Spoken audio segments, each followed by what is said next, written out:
Hipótese de capítulo. Por exemplo, se alguém vir uma obra, suponho aqui que ela ainda não estava concluída, e tiver conhecimento que o objetivo do seu autor é edificar uma casa, diria que essa casa está imperfeita. Ao invés, dirá que ela está perfeita assim que vir a obra chegar àquele fim que o seu autor havia decidido dar-lhe. Mas se alguém vê uma obra semelhante à qual nunca tinha visto nada e, além disso, não conhece o que o artífice tem em mente, não poderá, com certeza, saber se essa obra está perfeita ou imperfeita. E parece ter sido esse o primeiro significado destes vocábulos. No entanto, depois que os homens começaram a formar ideias universais e a inventar modelos de casas, edifícios, torres, etc., Spinoza, Ética, fim de citação. O Segismundo, que era o mais barbudo do grupo de cima dos pedreiros, perguntou para o grupo: Já há tijolos cozidos? Já há tijolos cozidos? Dispunham de uma pequena loja com um forno que era muito bom para cozer tijolos. Às vezes também faziam umas por fora, usando o forno para fazer bagaço, porque se podia acoplar um alambique ao forno, só que às escondidas. E depois, claro, havia o cheiro que aquilo mandava. Mas essa é uma história para contar, se calhar só depois da história do casino e da dos pinguins. Então bora ao trabalho! Carregava cada um com o seu tijolo, aquilo ali era uma banda punk, quem diz o contrário é tolo. E a banda, carregada de tijolos, cruzaram-nos ao pé do muro que estavam a construir, iria, quando pronta, ser uma perfeita torre. Trabalhavam normalmente em grupos de 3. Um ia buscar o tijolo ao monte, o que já tinha uma ciência, pois nem todos os tijolos saíam perfeitamente iguais.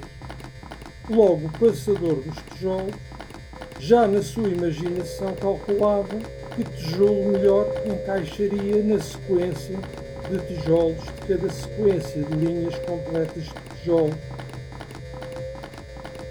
Em geral, imagina ideias que na prática iam funcionar. Já o padre Jeremias, por exemplo, apontava com o indicador para o tijolo que queria, indicando precisamente, um tijolo funcional para a função transformar quase alquimicamente, se não fecharmos os olhos às práticas do seu alambique, ao mesmo tempo sagradas e profanas. O seu ajudante era o Ezequiel, que era um bocado calado, até porque, como acabamos de constatar, nestes dois grupos de 2 eram postos em ato abordagens dissemelhantes à metodologia e prática do tijolismo, ou, para não utilizar um neologismo, mas era assim que eles se esmeravam, filosofavam e calavam ou falavam enquanto andavam nas obras. O padre Malaquias, que esse sim era mais falador, a ele calha a terceira função do grupo de 3, que eram os especialistas em atirar o barro à parede, esses da terceira função, com a sua ferramenta, uma daquelas pás diagonais com cabo de mão, no pá de pedreiro. Lá metiam no vaso que continha a mistela, não vou chamar aquilo cimento, dizem que até metia banha de porco. Não sei bem por que razões, acho que tinha havido um desentendimento entre o padre Isaac e o tesoureiro e a administração da Simpor. Ou bem, o cimento, por algumas razões obscuras, daquelas mas lá está, até as bocas dos anjos uma ou outra vez lá se chibam, ou por estarem com a moca, ou simplesmente por serem anjinhos, já se sabe. Aquele chiba-se com as peninhas todas, era um dos provérbios da cidade de Deus. Outros diziam, não é lá por o diabo ter cornos que é chibar-se, não tem nada a ver, quem é que não gosta de uma ovelhinha no forno? Justamente era a altura de ir fazer o almoço e cozer mais tijolos. O padre Bonifácio era o cozinheiro inoficial do grupo, mas já andava enjoado de comer só comida no forno. Tirava de lá com uma tenaz para passar as achas para a fogueira dentro de um enclave no chão, servia de assador. Hoje era sardinhas.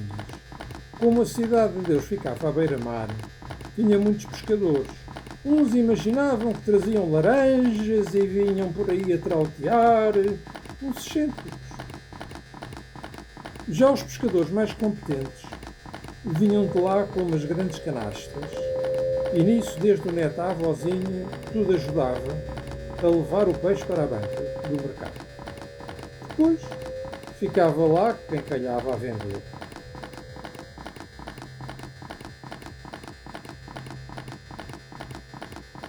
Às vezes, para não se aborrecer sozinho, lá convidava mais um ou dois para se aborrecerem a dois ou três.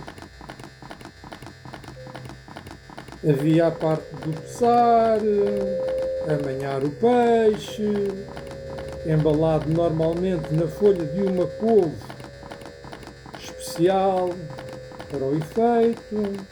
Até havia uma receita chamada sardinha coveira levanta-mortos. E foi isso que o Bonifácio escolheu para o almoço.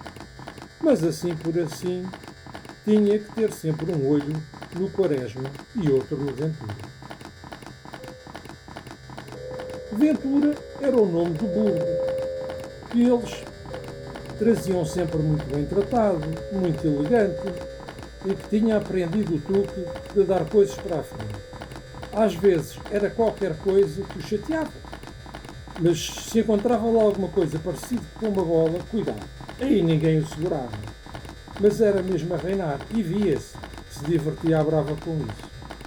Havia, contudo, diversas posições divergentes do concílio no âmago central, paroquial, do poder local. Depois, quando lhes dava, reuniam-se em concílio central do município da Cidade de Deus, ao que as reformas Pio, o Pio, assim denominado, agora já não me lembro se era do número... Não, foi ele que pôs o 21 em homenagem ao Diogo Jota. Há quem diga que sim, que ele sabia ver o futuro e houve uma emissão na Porvidora, que era o nome que tinham dado à espécie de equipamento, digamos, que era uma sala relativamente pequena, dotada de 4 Wonderwalls e só tinha 4 paredes e uma mesinha com um napron branco, muito bonito, em cima do qual estava pousada uma enorme bola de cristal, um ato de engenharia celestial. Havia todo um ritual e toda uma iniciação e todo um processo de treino para a mente deixar a bola de cristal a funcionar. Fora isso, só como ir ao cinema, só que numa salinha plana e imagens em todas as paredes, incluindo o chão e o teto. Portanto, ao fim e ao cabo, são 6 Wonderwalls e não 4 Wonderwalls. E então deu um salto. Ele era para ser o 7º, mas achou que era um nome assim só poderia pertencer ao Cristiano Ronaldo, do CR7. E ele, lá cristiano ou cristão, era o Pio.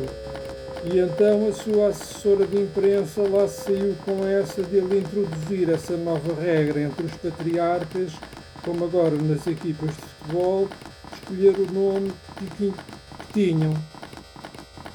Fosse ele do futuro, fosse ele do passado, houve mesmo um desses gajos. Opa, é mais ou menos normal, inoficial, claro, mas claramente comum enquanto prática corrente. Que os noviços tenham ídolos na sua ordem ou até mesmo fora da ordem e depois na ordenação escolhiam o mesmo nome do correligionário que tanto admiravam e agora eram livres de escolher o número e de adotar o que queriam.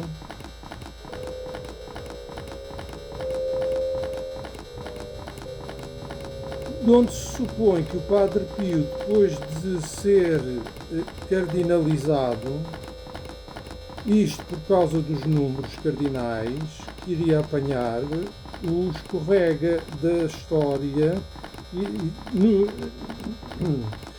isto por causa dos números cardinais, portanto, o Padre Pio que iria apanhar o escorrega da história como Pio XXI, mesmo que na fila não estivesse ninguém à sua frente, ele podia muito bem comprar ou não o saco e pagar ou não com cartão, contactless ou até por MBWay, muito bem, pela sua via. Escolheu homenagear o futuro internacional português que tanto empréstimo deu ao Liverpool, que entrara mesmo a seguir ao Pio. Não sei que é daqueles que não ficou... Pois. Exato, portanto, o Pio XXI entrou mesmo a seguir a um Pio daqueles que não ficou para a história, talvez por gostar demasiado de andar de escorrega. O escorrega ou aquela coisa que em Inglaterra nas feiras de diversão para as crianças se chama Helter Skelter. Mesmo assim não conseguiu acumular na sua vida, mesmo ceifada mais tarde que é o Diogo, nada que se comparasse à notoriedade que os Beatles atingiram no seu tempo, para além dele. Mas isso é Liverpool, onde há ou não há uma Penny Lane. Então 4 contra 1, que raio de tática é essa? Já na cidade deles, eles também gozavam de um certo prestígio, além da música já de si celestial, havia por vezes frases que cativavam o variado clero por lhes falarem pessoalmente ao coração. Havia aquela Father Mackenzie, down in the sea socks in the night when there's nobody there. Havia, para os mais chegados ao culto mariano, temas como Lady Madonna ou Let It Be, principalmente a frase Mother Mary talks to me. Ou até mesmo para os que de embarque diamantino tripavam com Lucy in the Sky with Diamonds, que obviamente de forma quase hegemónica, sem lhes passar pela cabeça poder tratar-se de outra droga qualquer, se é que isso existe, associarem inequivocamente à estrepitosa alucinação coletiva, alguns mesmos colégios episcopais na cadeira de penetração, normalmente designada só assim, mas cuja designação completa era estratagemas de penetração na cultura popular com o propósito de catequizar e de expandir a fé, que no fundo e na prática era onde estavam os meninos que depois queriam ter um cargo qualquer, desde que fosse dentro. Eles não diziam ministério, porque o ministério deles já era ser padres. E para não fazer confusão, chamava-se Secretaria Conciliar Epistolar para a penetração missionária nos meios populares, de caras, de corações à serralha ou à canzana, na inovação incessante dos modos, meios e aparelhos adequados ao triunfo da propaganda, da propagação do Evangelho. Ora, quem queria ir para isso, tirava o tal curso de penetração e dedicava-se a evangelizar com a maior modernidade possível. Era uma instituição dentro da instituição, dispunha de um centro de investigação autónomo, estava em contacto permanente interdisciplinar com a congregação de alquimistas, muitos deles ferreiros, outros coziam tijolos, e esses agora estavam na hora do almoço. Enquanto se deliciavam com a sardinha coveira levanta-morte do Bonifácio, enquanto os tijolos continuavam a acabar de cozer, vira-se o padre Malaquias, ele acrescentava sempre qualquer coisa ao jantar, ou ao repasto, vira-se assim o Malaquias e pergunta aos outros, até se engasgar, Deus é perfeito, não é? Porque tens dúvida? E se Deus é perfeito, a cidade de Deus é perfeita. É, claro que sim. Então, se a cidade é perfeita, por que é que está sempre em obras? Porque não é só a paz de Deus que é infinita. Podemos infindar Deus de muitas maneiras. Isso é que tem graça, estás a perceber? Não é só a bondade, a expansionista eterna, bebê Jesus que dá graça às nossas vidas. Do mesmo modo que a bondade de Deus é infinita, infinita é também a sua graça. Eu não estou a perceber a graça. Porque é que toda a cidade está em obras, se Deus é omnipotente? Para já, para demonstrar-no-lo. E depois também, ora, se a graça de Deus é infinita, continua eternamente.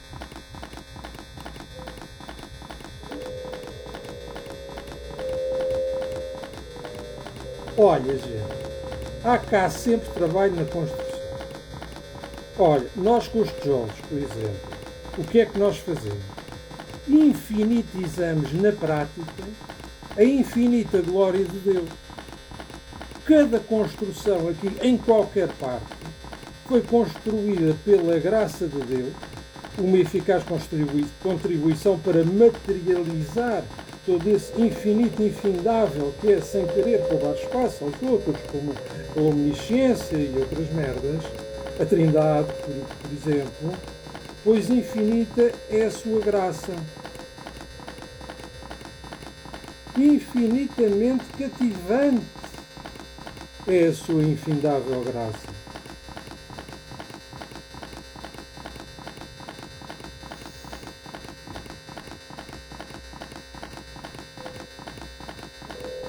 Um edifício divinal desta divinal cidade, casas, edifícios, torres, etc., foram e continuam a ser feitas para dar graças a Deus e assim contribuir para a sua infinita graça.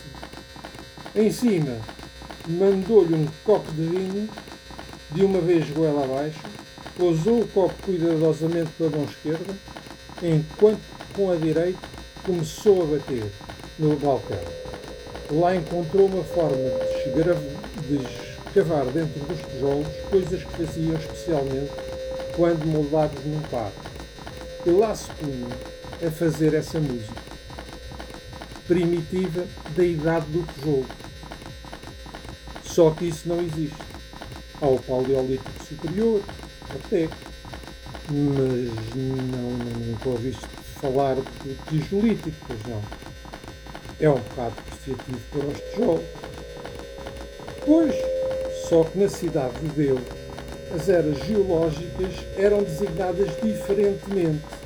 E estávamos agora, mais hora, menos hora, mesmo naquele ponto fulcral que marca temporalmente o meio da era da tijolada, do tijolo-oceno ou Brick-scene, como costumavam dizer os ingleses de férias. É por esta razão que podemos ter ideias verdadeiras de modificações não existentes, pois embora elas não existirem em ato, fora do entendimento, a sua essência, contudo, está compreendida de tal modo em outra coisa que se pode concebê-las por meio desta. Mas a verdade das substâncias fora do entendimento não está senão nelas mesmas, e uma vez que se concebem a si, por conseguinte, se alguém dissesse tem a ideia clara e distinta, ou seja, verdadeira, de uma substância, no entanto duvida que tal substância existe, seria o mesmo por Hércules que se dissesse que tem uma ideia verdadeira e, no entanto, duvida que ela não será porventura falsa, como é manifesto para quem preste a devida atenção. Oi, se alguém substituir que uma substância é criada, sustentará em simultâneo que uma ideia falsa se tornou verdadeira, e mais absurdo que isto não há nada que se possa conceber, pelo que se tem necessariamente a reconhecer que a existência da substância, assim como a sua essência, é uma verdade eterna. Bento Spinoza, Espólio 2, parte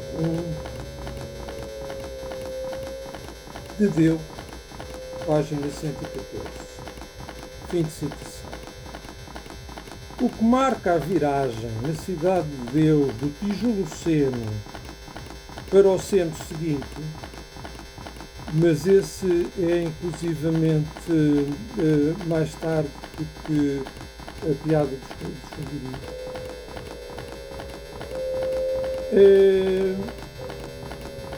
E também não é agora que eu vou contar.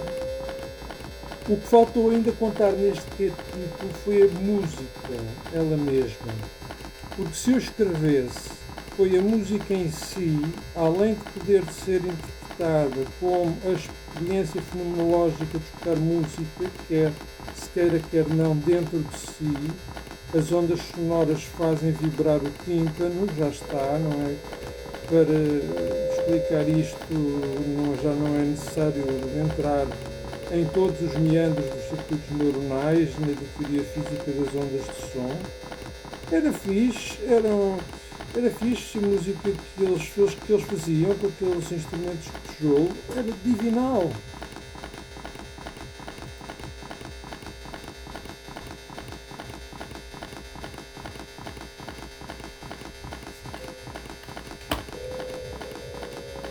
E a estrepitosa alucinação coletiva de que falávamos há pouco era, pois, nada mais, nada menos do que aquilo que ficou conhecido na Terra por Milagre de Fátima, onde milhares de crentes corroboram ter tido percepções dissemelhantes do habitual curso do Sol. Agora resta concluir